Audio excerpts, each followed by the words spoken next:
UK, New Zealand, and French embassies, cars were crushed, and 2 bridges collapsed.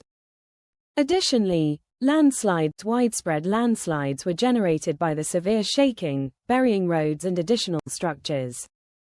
For example, here are a few of the geolocated landslides which occurred at just one of the capital's port facilities. However, this earthquake also generated a localized tsunami warning for all coastlines within 300 kilometers of the earthquake's epicenter, warning of hazardous tsunami waves of up to 1 meter in height. While a tsunami did end up striking much of the nation's coastline, it was far smaller than initially feared, only reaching a maximum height of 25 centimeters or 9.8 inches.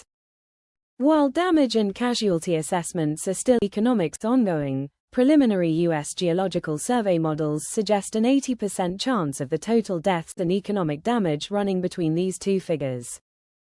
If we take the upper figure, $800 million, that figure might not sound like a lot for a nation such as, say, Italy or Poland, but for Vanuatu that is more than the total expenditure for Vanuatu's entire government across 22 months.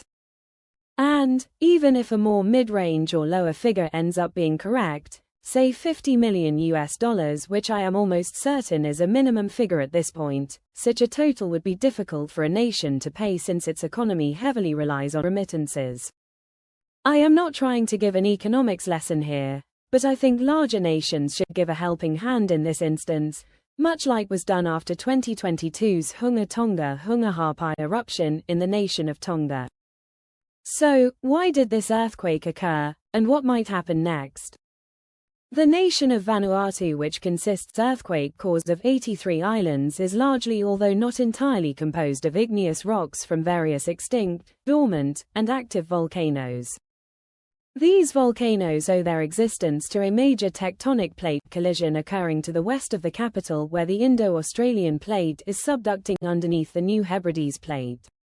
The earthquake which struck was not centered on the zone between these two plates, but rather the subducting slab itself, hence its moderate rather than shallow epicenter depth of 57.1 kilometers or 35.5 miles.